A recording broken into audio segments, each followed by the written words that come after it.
Swiggy Exclusives presents Spotlight, a conversation with Swiggy's top restaurant partners and their secret recipe for success. Hosted by illustrious chef, fervent foodie and inventor of the world-famous Goila butter chicken, Saransh Goila, who is also renowned for being featured on MasterChef Australia. Watch him in conversation with our top partners. Old Monk-infused chicken burger. From serving paper-thin pizzas in a fancy fine dining restaurant to serving juicy, delicious burgers, we have a Swiggy exclusive brand today. This is Swiggy Spotlight. I'm Saransh Goila, and today we have Mr. Anurag, who's also a very, very dear friend of mine. So, Indigo Delhi, Indigo itself, I'm a loyalist when it comes to the food you guys serve. Thank you. And now you guys have also ventured out into a different space in the hospitality sector. So, do you want to just quickly take me through the journey of your role with the company and how has the company grown? So, Digestible started with the parent brand Indigo, Correct. which was like absolute fine dining, the first fine dining outside a 5-star hotel. Then it was a natural progression, till now. So then from fine dining, we moved to premium casual, which was Indigo Delhi, which came up somewhere in 2005. Then we said we need the next bit of the market. So we came up with casual dining segment, which was dough. Yeah. In between, we went into bulk dining, which was our tote on the turf and movable feast. Yeah. So while all this was happening at some point of time, there was always a desire to reach that critical mass. And that's when we thought of venturing into the quick service restaurants, which we kickstarted in January this year, or maybe late December last year, somewhere around that time. Where do you get the inspiration to build burgers like Old Monk chicken burger? You're serving a Goan burger, so you're also trying to innovate in that space. So where is that inspiration coming from? See, honestly, the belief I have is that food has only two definitions, which is it's either tasty or not tasty. Everything else is what do you chefs make out it to be, that it is authentic or unauthentic. So the whole idea was, burger as a product has a huge acceptance, and there are certain flavors, even nationally. I have a Chettinad flavored burger as well. So the whole idea was, why not marry the two? Who says? If you can use a makhani in overseas cooking, Correct. Then why not we can't do the reverse? And that's when the whole idea, and I just kept telling the chefs, if I eat it and if you see that my eyes light up, wow, it's on the menu. Yeah. Otherwise, let's try again. So that's how it went. So what keeps you motivated to come up with new ideas? What is it that drives you to be able to, keep the business functioning? Hospitality as an industry, looks very glamorous from the outside.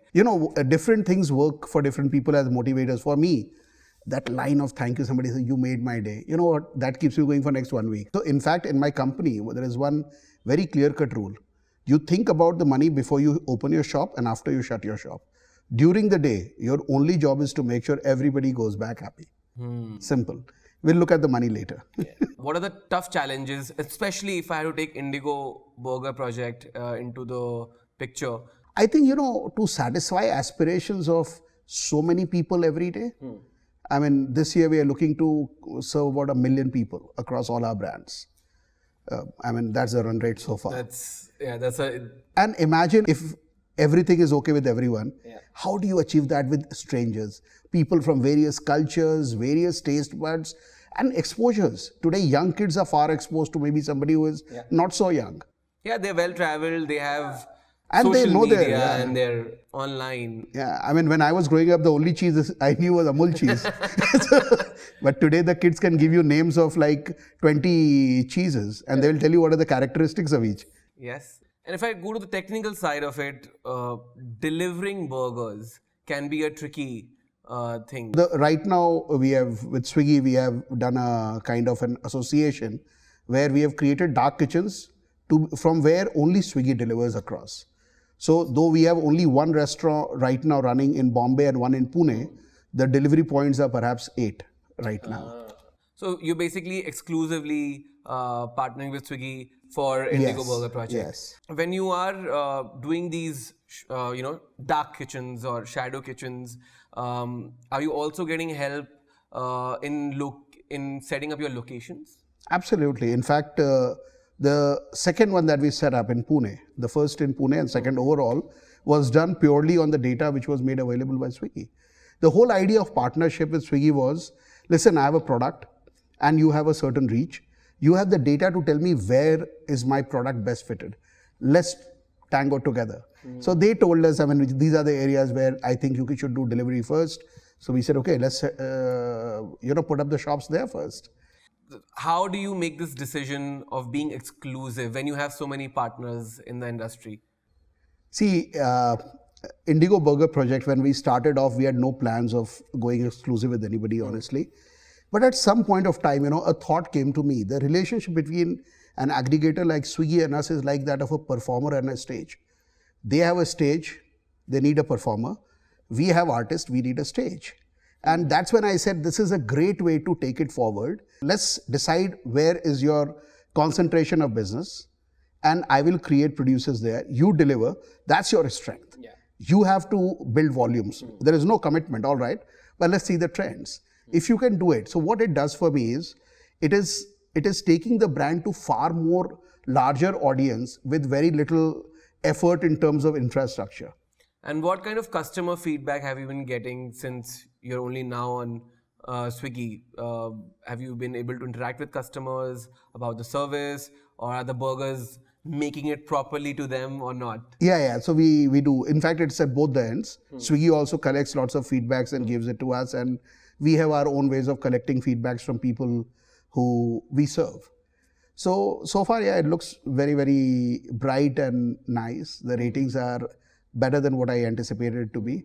So I think it's working out well now. That's amazing. We've been talking a lot about business strategy, but I think we should have a little fun moment here now, because we're going to spice things up a little in its literal sense, because I'm going to do a rapid fire with you.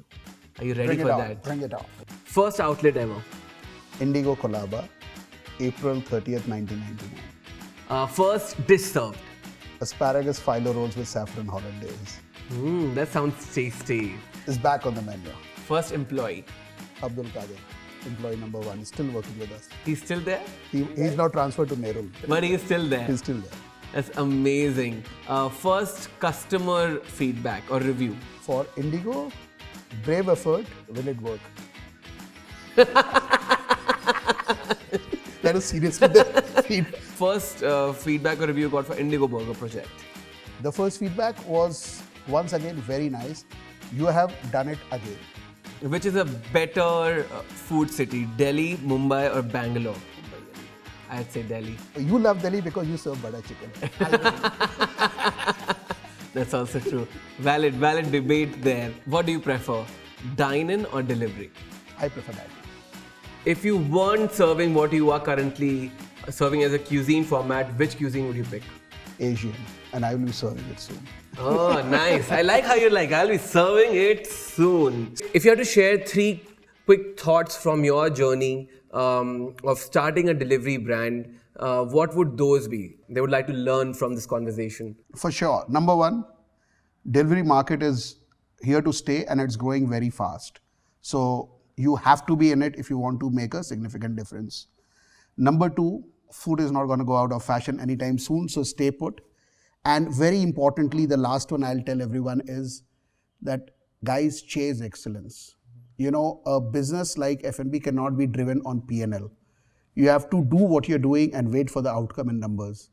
So chase excellence. So my learning from today's Swiggy Spotlight is that you have to be here in the delivery segment because it's growing, it's here to stay, and you know what? You have to serve good food. There is no replacement for that. We'll come up with such more exciting stories and journeys of restaurateurs who are opening and creating waves across India.